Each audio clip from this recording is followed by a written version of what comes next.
Con los bombos mundialistas definidos, ¿cuáles serían los posibles grupos de la muerte de Panamá y México y el más accesible? Además, la final de Copa Centroamericana entre Alajuelense y Xelajú estará marcada por una baja clave, aunque Rolo piensa muy distinto. Y el técnico más longevo del Mundial dirige al país más pequeño de la cita mundialista.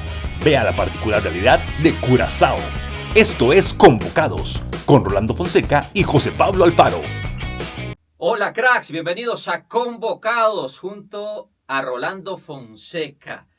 Ay, cuando hay bombos del Mundial, Rolo, es una alegría, pero al mismo tiempo una frustración. ¿Cómo te va, Rolo? Buenas, ¿cómo están? La frustración es por qué no estamos ahí, pero bueno, ya no se puede llorar por la leche derramada. Ya no estamos, pero ahora viene lo más importante. ¿Cuál será el grupo de la muerte? ¿Quiénes quedarán ahí? ¿Qué camisa vamos a escoger? ¿Con quiénes vamos a ir en este Mundial? Realmente eso es lo lindo del fútbol, porque de que tengo razón, por allá de España 82, me recuerdo de Naranjito, bien. uno escogía, uno comenzaba a escoger, no tengo participación, no importa, pero el Mundial se vive, se disfruta. ¿Cuál es su segundo país, su segunda selección? Es decir, la que a usted le gustaba, además de Costa Rica. Ay, es que por Sócrates me tengo que ir por allá, por aquellos años. Por Brasil, pero igual me enamoraba la Argentina de Maradona, entonces, porque siempre fui un apasionado, o de Paolo Rossi, por la Italia, ¿ves?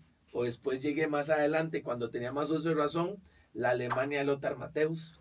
Entonces uno llega y dice, ¿de cuál me gusta? Me gustan todas. Terminaba como gustándome todas. Entonces, Pero entonces, asumo que su jugador favorito, Rolando, por gusto, es brasileño.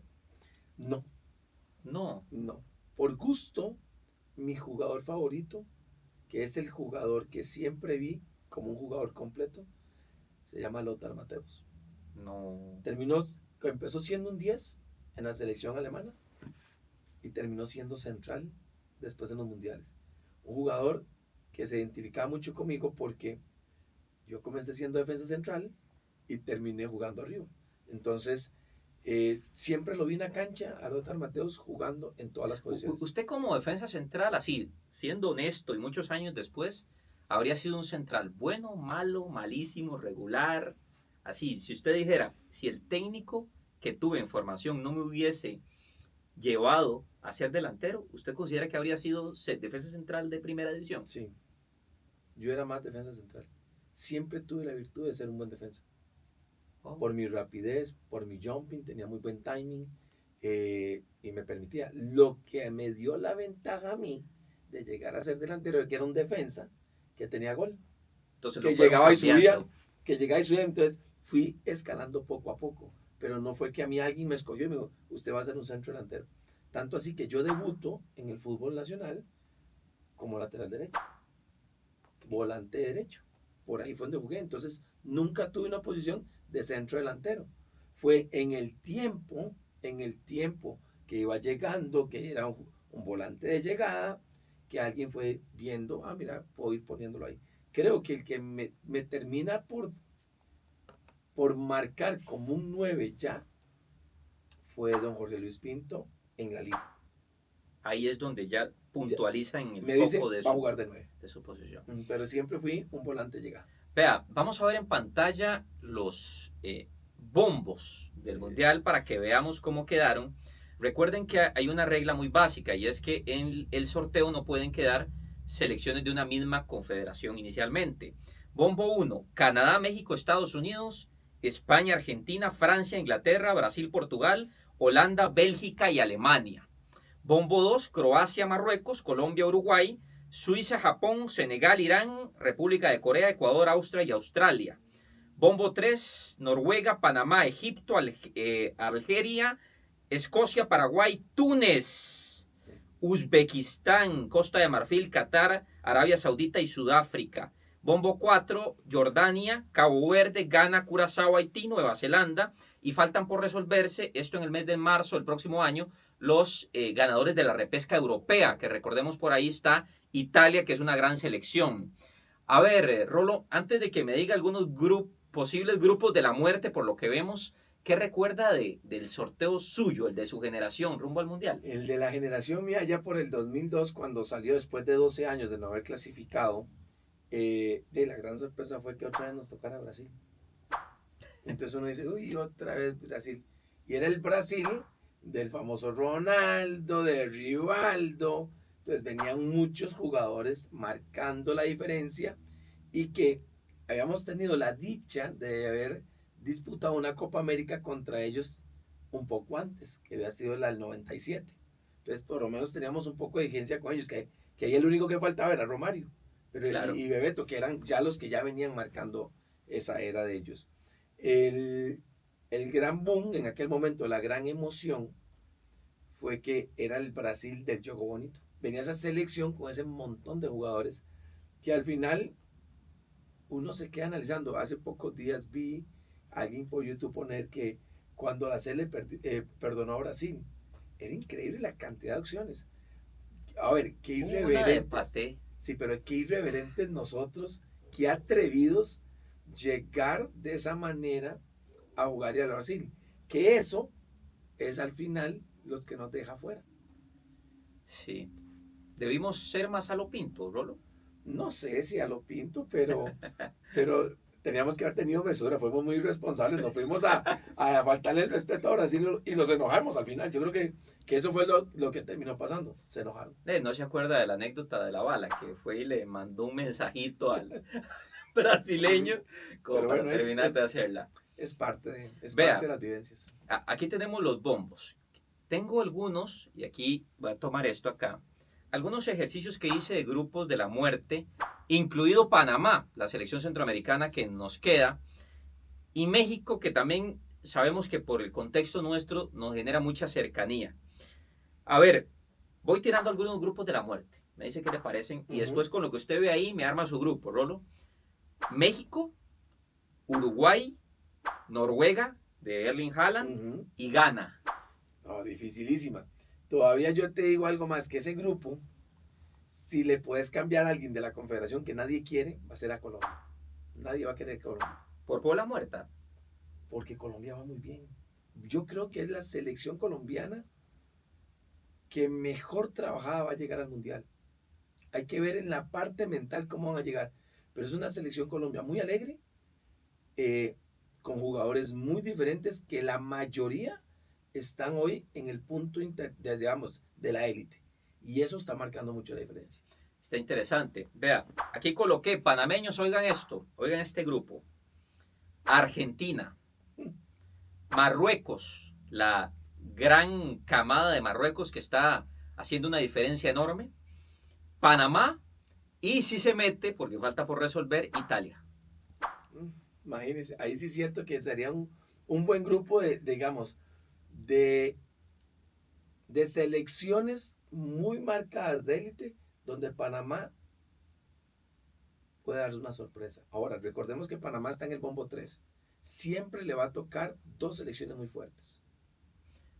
Claro. Selecciones muy fuertes porque, ojo, la clasificada en el bombo 1 son todas las primeras 16 o 17. Son de las primeras 17. Y posteriormente, los que están en el bombo 2 son selecciones que están en el 1-2 que quedaron clasificados muy bien. Quedaron muy bien rankeados en sus grupos. Entonces, ese grupo 2 está bravo. Sí, de hecho, si se analiza lo que usted dice, Croacia viene con una gran generación. Marruecos lo agregué porque viene con una gran generación. Colombia, lo que usted mencionaba. Uruguay, que ahí viene el otro grupo de la muerte que hice con Panamá. Ese está buenísimo, este grupo. Francia, Uruguay, Panamá y Ghana. ¿Por qué repetiste a Uruguay en 2? ¿Por qué crees que Uruguay va a ser el... vamos a ver, ¿por qué Uruguay? Es que a México lo mezclé con Uruguay. Ok. Y a Panamá lo mezclé primero con Marruecos y luego mezclé a Panamá de los del Bombo 2 con Uruguay. Hay una selección que todavía es muchísimo más complicada que ellos. A ver. Que los uruguayos. ¿Quién? Japón. Japón. Japón va a ser muy competitiva. La parte de Marruecos. Marruecos es una de las selecciones, y ojo, ya dieron una sorpresa. ¿Hasta dónde llegaron?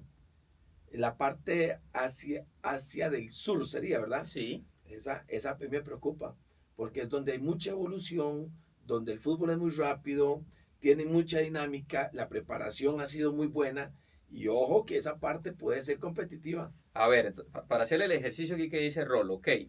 Entonces, Japón está en el bombo 2 Sí. y Panamá está en el bombo 3. Entonces, del bombo 1, ¿cuál potencia quiere colocar? Que le toque así un poquito accesible para Panamá, diría usted. A ver, Inglaterra o Portugal. ok. Portugal, Japón, Panamá y Ujú. para que le toque accesible, Cabo Verde. Podría ser. Un grupo Que ya suma, accesible. ya puede sumar de a 3 ahí por Cabo Verde, que le haga un buen partido a Portugal o O a Inglaterra Japón. o al mismo Japón, ¿ves? Puede ser que sea más accesible para la selección centroamericana. Interesante. Y ve, quizás para cerrar el bloque, Rolo, México es cabeza de serie. Es local, la presión es enorme. Y la pregunta sería, ¿a cuál de las selecciones de CONCACAF, a falta de que se resuelvan los repechajes, ve sorprendiendo en este mundial? Me gustaría ver a Estados Unidos ya sorprendiendo. Mm. Yo creo que ya Estados Unidos, no solo porque está en casa, sino por el proceso que ellos tenían el 2030, ¿se recuerda? Que en algún momento fue el 2020 y lo extendieron al 2030. Ya Estados Unidos tiene que dar el salto. Vamos a ver, necesitan dar ese salto. Y es ya por el marketing que han tenido, por la inversión que le han hecho, creo que Estados Unidos lo tiene que hacer. México es un obligado. Recuérdese que México, por sí solo, en cualquier participación de los mundiales, es obligado a trascender de lo que no trasciende. Pero es un obligado por su propia afición, por su propia prensa, lo obliga a ir más allá. A ver, yo siento que a veces hay que caer en razón, Rolo. Es decir, México tiene una liga buena, a mí me gusta. Uh-huh. Tiene futbolistas buenos también, pero creo que a veces esa intención de pensar que pueden ser campeones del mundo, No. tal vez es un poco lejana. Es decir, tal vez deberían disfrutar más las pequeñas hazañas, disfrutar más ganar Copa Oro, disfrutar... Ojalá que llegaran al quinto partido, diría usted. Disfrutar eso, no quedarse con intenciones que son difíciles de lograr por cómo han evolucionado algunos Lo países. que pasa es que siempre le va a llegar el Ubicatex. Entonces, al final, ellos mismos son presionados por sí mismos, porque ellos quieren mostrarse que pueden ser diferentes. Bueno, pues esperaremos. Esto es una linda oportunidad para México, una vez más, tener parte del Mundial en su casa y ver hasta dónde va a llegar, hasta dónde va a participar. Bueno, ahí veíamos los bombos, hicimos ejercicios de potenciales bombos. Yo quisiera decir que mi candidato para ganar el Mundial es la repetición de Argentina. Uh-huh. Veremos. ¿Usted qué dice para cerrar el bloque? Yo espero que va a ser para mí un país europeo. Francia. Sí, otra vez Noruega, puede ser Francia, la misma España, pero no veo una vez a Argentina otra vez repitiendo. Sería impresionante. Sería impresionante. muy Y buenísimo difícil. para Latinoamérica, pero no lo veo. Y lamentablemente Brasil no pasa sus mejores tiempos. Pero bueno, hay final de Copa Centroamericana.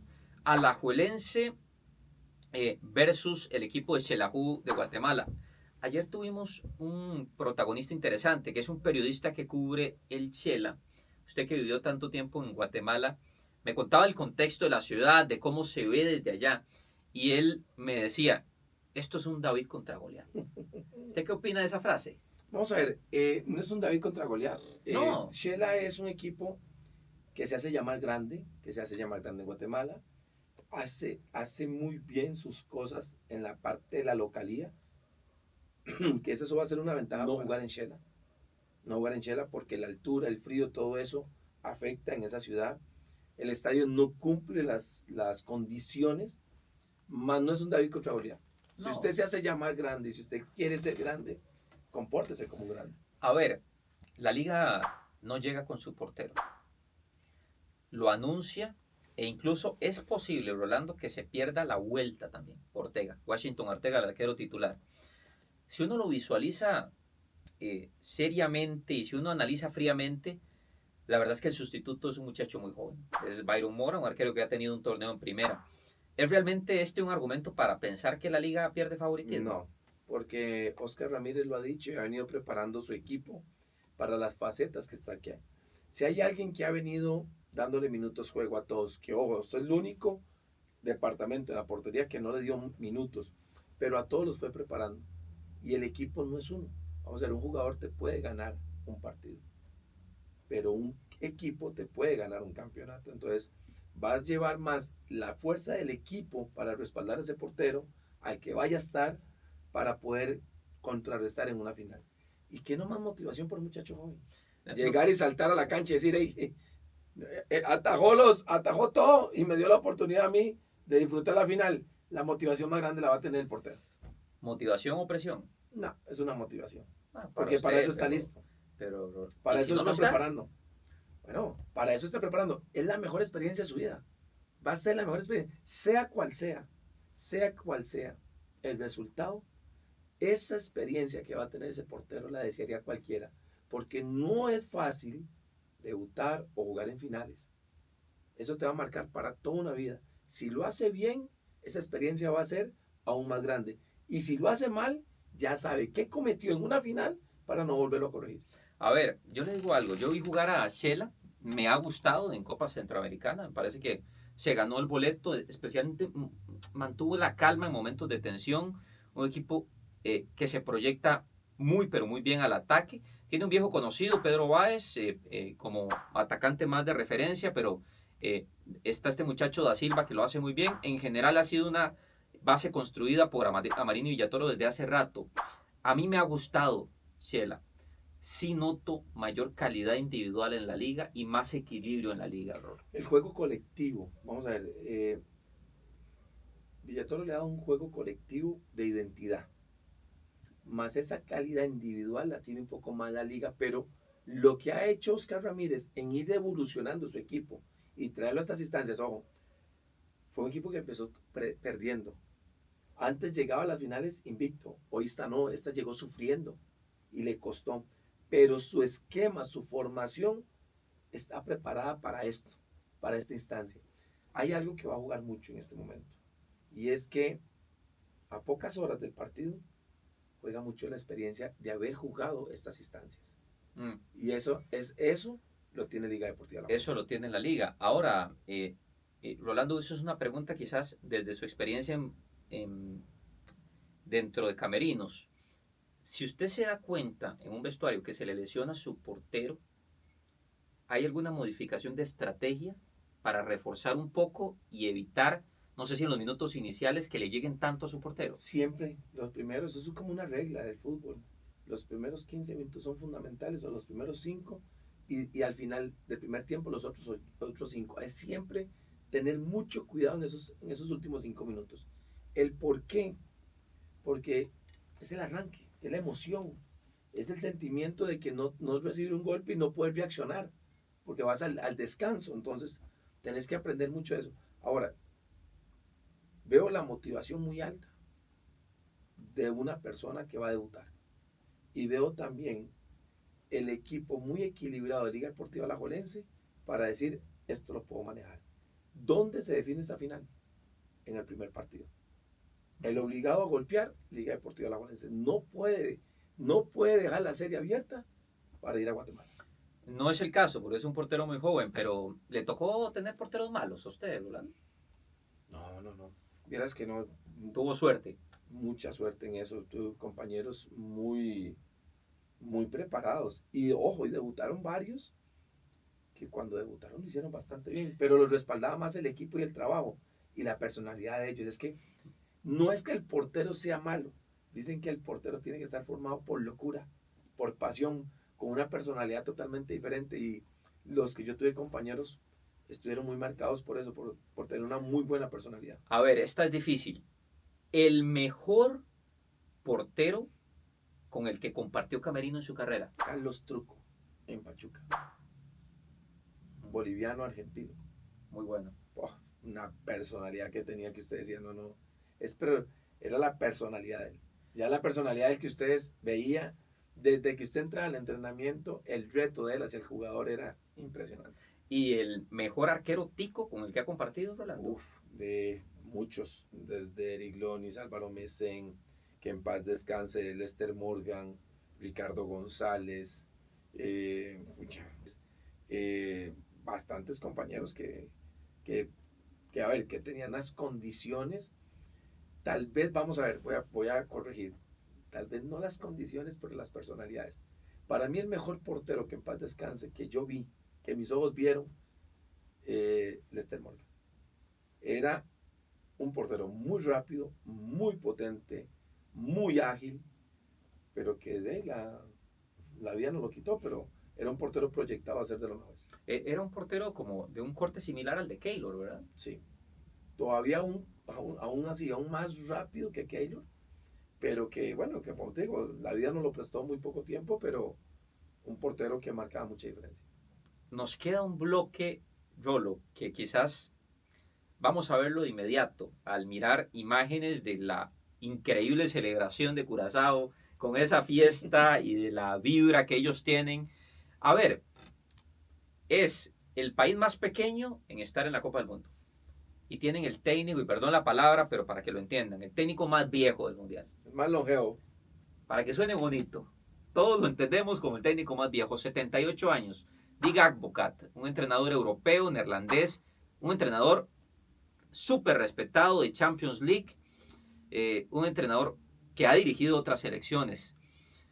Hay una especie de mito y quizás se sataniza un poco a los técnicos viejos, Rolando. ¿Qué opinas sobre esto de debate de técnicos viejos y técnicos jóvenes? No es solo con que sea un técnico viejo, sino con quién vamos a ver, a qué equipo se apoya él, con qué más cuerpo técnico tiene, porque tiene gente muy joven también que está ahí. Entonces, su experiencia marca mucho la diferencia. Si vemos el palmarés de ese técnico, es un palmarés muy grande. ¿Cuántos jugadores no han pasado por ahí? ¿Cuántos partidos de fútbol no han pasado? ¡Qué honor! A ver, es un mundial que hay que darle un honor a una persona de 78 años llegando al mundial a poner su experiencia con el país más pequeño y con una selección que es invitada. Vamos a ver, invitada completamente que nadie esperaba y que realmente creo que puede dar una sorpresa en hacer algo diferente. Me quedo pensando, Rolando, en algo, y es jugando un poco de abogado del diablo, si al joven de ahora le costará lidiar con los técnicos de más edad, o es relativo. Va a depender mucho de la manera en cómo usted se ajuste a las reglas de hoy. Vamos a ver, yo no puedo llevar a un niño a mi tiempo si yo soy el que debo de ajustarme por mi experiencia y por mi madurez al niño, digamos, a la juventud, a lo que se vive hoy. Entonces, es muy sencillo, vieras que es muy sencillo cuando las canas y cuando el tiempo y la madurez te dice ya no es como usted quiera, sino como se debe hacer hoy. Yo tengo una hipótesis, no tiene que estar de acuerdo conmigo, pero se la quiero comentar. Yo creo que si usted a Jorge Luis Pinto le da la selección sub-23 sin la expectativa de ir a Juegos Olímpicos, porque a la larga los boletos son pocos, pero con un objetivo, y es que los muchachos de esa edad, en donde vemos un bache muy grande y donde vemos mucha sensibilidad, se formen al estilo Don Jorge, puede que recuperemos muchos jugadores, Rolando. Pues no necesitamos un Jorge Luis Pinto, necesitamos unas reglas claras de qué es lo que usted quiere. ¿Por qué? Porque nadie logra nada con indisciplina, sino se logra con disciplina. Nadie logra nada sin carácter, tenés que poner carácter, tenés que trabajar más allá, tenés que ir a los límites que tal vez no estamos preparados para trabajar. ¿Y el por qué no estamos preparados para trabajar ahí? Porque hemos estado en una zona de confort, nos llega todo muy fácil. Pero cuando a usted le llegan las cosas fáciles, cuando más debe de trabajar, cuando más tiene que tener disciplina y cuando más debe pagar el precio, se llama la milla extra. Cuando usted da la milla extra es cuando comienza a hacer cosas Pero diferentes. ¿quién ha puesto disciplina? Ese es el problema. Entonces el problema no es el técnico, el problema es la cabeza. ¿Cómo usted va a organizar? Cuando usted tiene, vamos a ver, procesos, manual de procedimientos, en donde usted dice, esto es lo que yo quiero, un perfil de jugador con esto, con estándares, va a ser muchísimo más fácil. Rolando Fonseca. Me encantaría jugar en la selección, en la sub-58. Pero me dicen, don Rolando, pues usted tiene que estar 10 de grasa. Entonces yo digo, ya está pancita, no baja 10. Pero si debo estar en la sub-58 y me piden un porcentaje de grasa de 10, debería estar en 10 para entrar y para ser elegible. Ah, no, pero es que es muy bonito y juega bien. No, es porque tiene buena historia. No, estándares. Consumo de oxígeno, arriba de 60, puedes competir. Con 54, no compites. No, pero soy bueno, meto goles. No, porque no está en el estándar internacional. Cuando nosotros no tenemos parámetros y estándares de jugadores y perfiles de lo que queremos, yo no puedo escoger un técnico si no tengo ni los perfiles, si no tengo los parámetros de cómo voy a seleccionar. Sí, y además esos parámetros a veces son tan ambiguos porque quien los definen son dirigentes, que puede ser que no Y tenga algo sentido. peor, no se nos puede olvidar, por la selección hace 4 años, en los últimos 4 años han pasado 200 jugadores. Solo un técnico lleva más de 128 y el otro yo convoco 50. Entonces usted llega y dice, ¿con qué perfil me quedo? Y tenemos 30. Por eso es que no tenemos, porque no hemos sabido escoger qué es lo que queremos. No tenemos claro cuál es la identidad del jugador y el perfil que queremos. Unos dicen biotipo, otros desechan la calidad, otros porque no, este no es pequeño porque no puede competir. Pero al final yo necesito clasificar, necesito competir. No necesito ni grande ni pequeño. Vea, el estereotipo, el biotipo, lo vino a cambiar Messi, el Kun Agüero, Saviola. Vea que te estoy diciendo los que vos me dices campeones del mundo. Ellos llegaron. Antes era el jugador, no, necesitamos un delantero de un 85, si no, no. Y el Kun Agüero no tenía ese tamaño en el fútbol inglés. Cambiaron eso. Pero ¿qué vieron en ellos? La potencia, la preparación física. Y algo que ellos han dicho, que me encanta ahora las redes sociales. Si el jugador está preparado mentalmente, puede cambiar muchas cosas. Y si no lo está, No puede dejar estar- selecciones sin mundial. Exacto. Como nos pasó a nosotros. Con esto cerramos Convocados. Gracias a todos por habernos acompañado. Gracias, Rolando. Nos vemos el próximo viernes. A la orden. Abrazo, que la pasen bien. No olviden darle manita arriba de me gusta, dejar sus comentarios. Acá los vamos a leer. De hecho, dejen sus preguntas y hacemos una sección de preguntas y respuestas para la próxima semana. Abrazo grande, que la pasen bien.